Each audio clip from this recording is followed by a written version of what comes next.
Hi all, welcome and welcome back to my channel. U.S. Marshals have given an update as their manhunt for 17-year-old accused killer Shane Pryor has now crossed the 48-hour mark.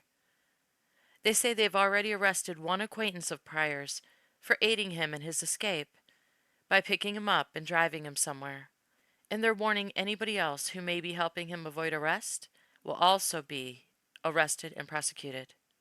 Pryor's mother has gone to the media to beg her son to turn himself in, but the U.S. Marshals say they believe he's getting help from someone, since he has no resources of his own. Here is their update via press conference, and thank you so much for watching. My name is Supervisory Deputy Robert Clark. I'm the Supervisory Deputy for the Eastern Pennsylvania Violent Crimes Fugitive Task Force. I wanted to provide everybody an update on the fugitive investigation on Shane Pryor. We've had a lot of inquiries over the past 2 days, and now that we're, over 48 hours into this, I felt that the press needs to know where we stand. I've created a timeline, and I've also have some other bullets I'd like to share. So at this time, I'm going to open with the timeline of our investigation. On January 24th, at approximately 11:51 a.m., Shane Pryor escaped from custody during a transport to the Children's Hospital of Pennsylvania, where he was seeking treatment for an injury to his hand. Video surveillance, which was released yesterday, shows that at approximately 11:55 a.m., Pryor entered the lobby of the Hub for Clinical Collaboration building and asked an employee to use her cell phone. That request was denied, and Pryor exited the building. At approximately 11:57 a.m., Pryor asked a civilian on Civic Boulevard to use her phone, claiming he had just been in a fight and needed to make a call. That civilian allowed Pryor to utilize her phone, and Pryor then called associate Michael Diggs to pick him up. Diggs arrived in the area of 3500 Civic Boulevard at around 12:29 p.m., and Pryor entered a cream-colored Ford Fusion, and that vehicle then left University City. At approximately 1:13 p.m., Pryor and Diggs were observed on video at the intersection of Masher and Godfrey Avenue and remained there until 2 p.m., at which time they left in the same vehicle. At 6:38 p.m., the Ford Fusion was stopped in the 200 block of East Logan Street by members of Philadelphia's Highway Patrol, and Michael Diggs was detained for investigation. Pryor was not in the vehicle at the time of the stop. Yesterday, Diggs was charged with hindering apprehension, escape, use of communication facility, and criminal conspiracy relating to Shane Pryor's escape. We continue to ask for the public's assistance in locating Shane Pryor. A $5,000 reward has been offered for information leading to his arrest. The reward will remain anonymous and be processed immediately upon apprehension. Over the past 2 days, I have heard the family of Shane Pryor claiming his innocence for the murder which he has been charged. However, it is my contention that flight is an indicator of guilt, and the longer Pryor stays on the run, the more desperate he becomes. This desperation could lead to further crimes being committed to aid his flight, and this would be detrimental to his future court cases. If Shane Pryor wishes to contest his charges, he should be fighting his case from the courtroom and surrender to the nearest police officer immediately. We have an experienced and talented group of investigators from the U.S. Marshals Service and Philadelphia Police Department who are working around the clock and will stop at nothing until Pryor is arrested. If Pryor believes he can flee Philadelphia, our Marshal Service deputies are prepared to deploy our investigative resources wherever he may be. Shane Pryor has been incarcerated since he was 14 years old. Right now, at the early age of 17, he surely has help furthering his flight. Within 6 hours, our fugitive task force identified and located Michael Diggs, the getaway driver for Shane Pryor, who I stated earlier was charged with multiple felonies. This should demonstrate our resolve and seriousness in prosecuting anyone that is aiding in Pryor's flight. The investigative resources of the Marshal Service, combined with the full commitment of the Philadelphia Police Department, will surely result in the capture of Shane Pryor, which is inevitable. At this time, I'd be glad to take any questions. What's your confidence level that you'll find him, and has that changed at all? And do you think he's still within the Philadelphia city limits? I'm extremely confident we're going to find him. It's just a matter of when. or we won't find him if he decides to turn himself in, which is what we're hoping he does. We have nothing to suggest he's outside of Philadelphia. Our investigation so far reveals he's still in the city, and that's where our focus remains. Go ahead, sir. Do you think he has a weapon, and did you get any information from Mr. Diggs? We have no information that he has a weapon, and anything that Mr. Diggs would have said to us is confidential right now. Do you believe that he's being helped by somebody else staying so long on the run? Absolutely. 100% he's being helped by somebody out there on the street. It may be a small faction of his friends or possibly family, and that's why I put that warning out that, hey, in 6 hours we located the getaway driver. We charged Michael Diggs. He's up State Road now, and we will continue to prosecute anyone that furthers Shane Pryor's flight.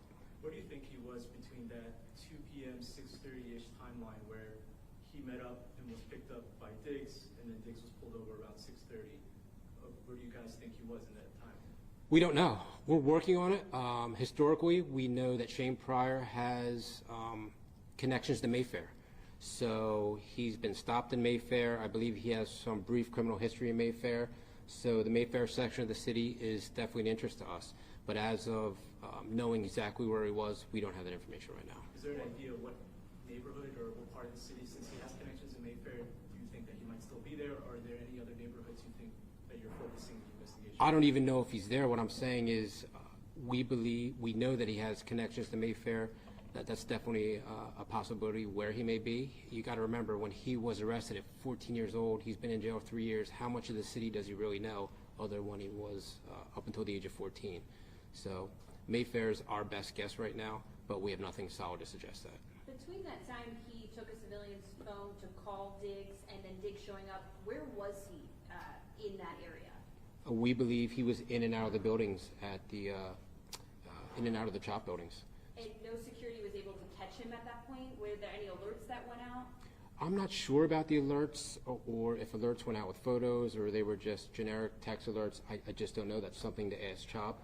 I do know that when Mr.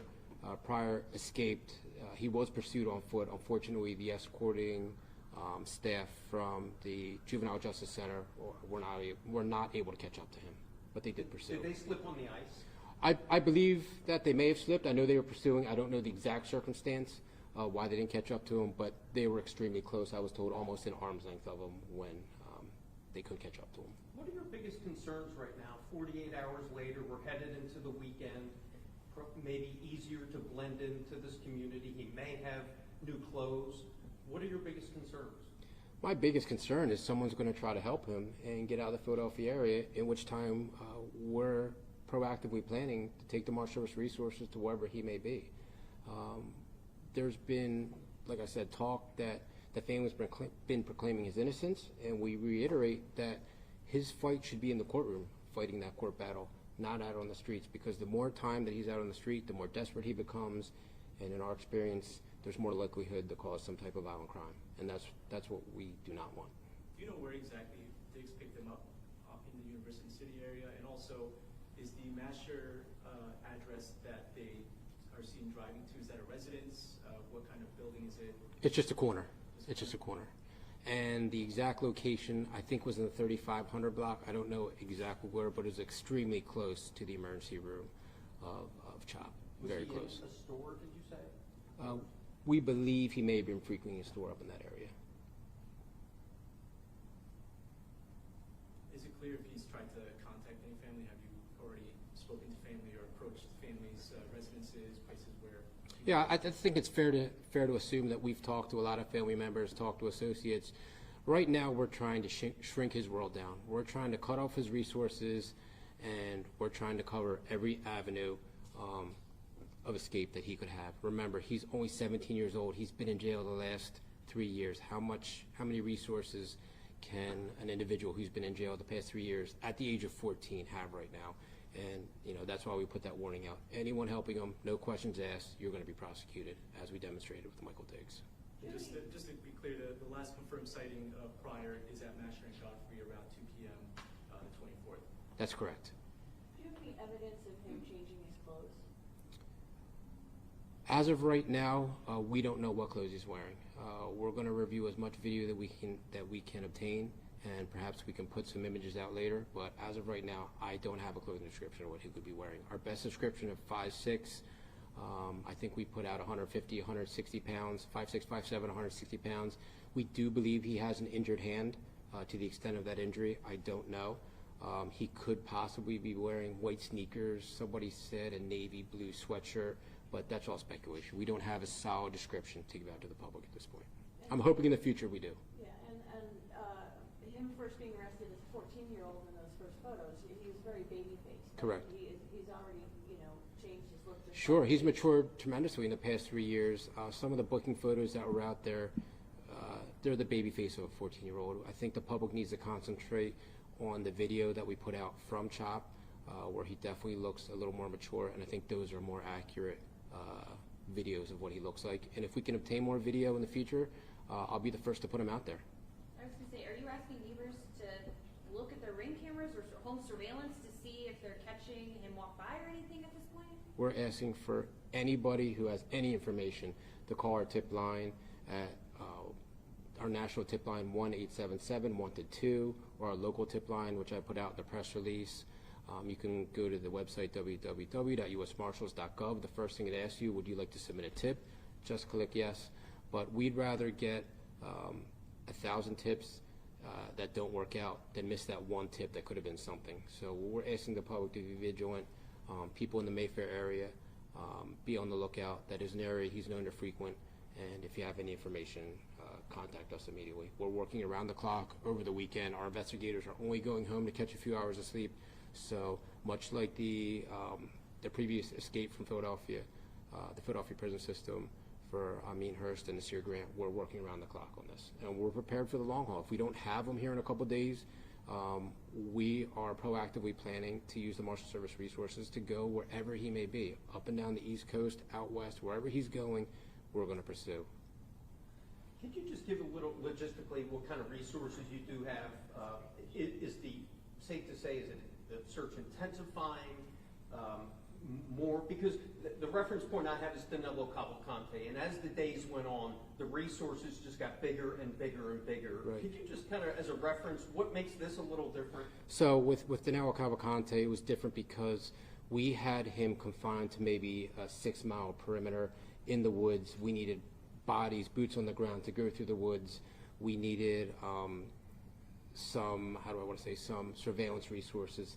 Here, we don't have a defined area for Shane Pryor, so it's a matter of investigation, talking to people, getting video surveillance. It's it's a different type of investigation than Cavalcante was. This is more of an urban, where I'd say the Cavalcante was more rural, and we had him contained in a perimeter twice. Here, we don't have a perimeter set. Thank you. Anything else? All right, thank you. Appreciate it.